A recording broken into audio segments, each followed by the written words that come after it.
Sprinting formed part of the original pentathlon back at the ancient games, where the sports included were all thought to be useful in battle. Modern pentathlon has now been a permanent fixture at the Olympics since Sweden in 1912, even if the format is often tweaked and updated. Most notably, all the events now take place over a single day. It took until Sydney 2000 before the women's event was introduced. And Turkey's Ilke Ozyuksel will be representing her country at a third Olympics when she competes in Paris this summer.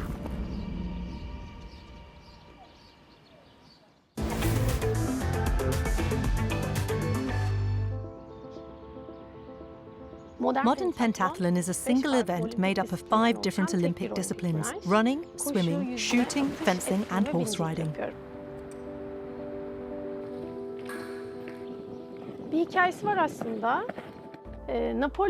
There's actually a story behind it.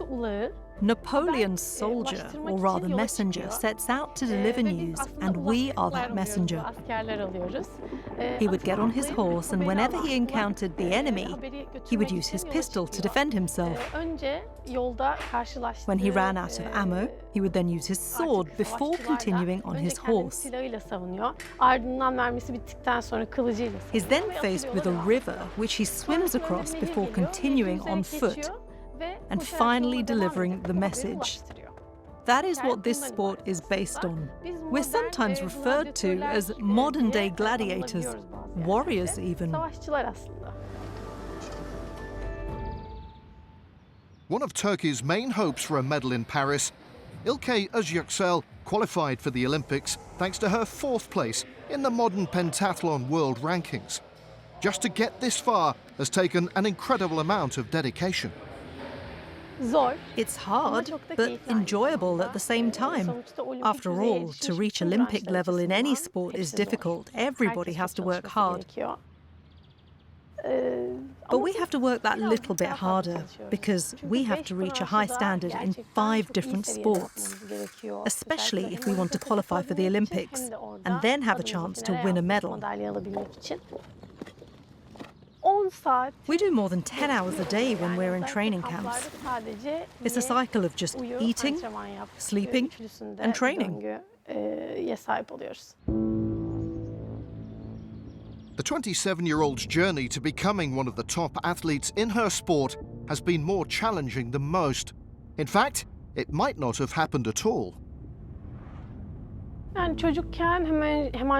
When I was a child, I had a hemangioma.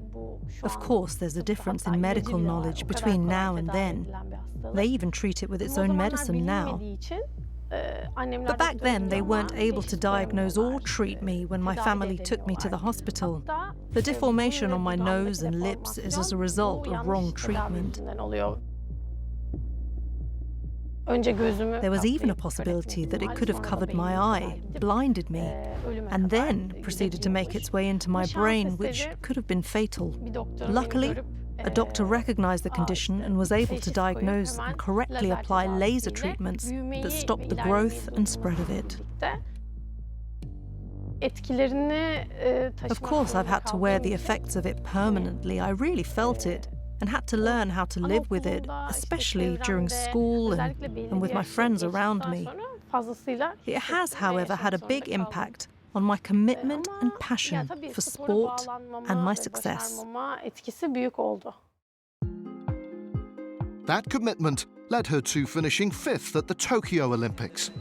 3 years on, she's hoping that experience will help push her towards a place on the podium. It actually had a big impact on me because of the reaction of my instructors and the president of the federation at the time. They never made me feel like I had lost or had missed out on anything.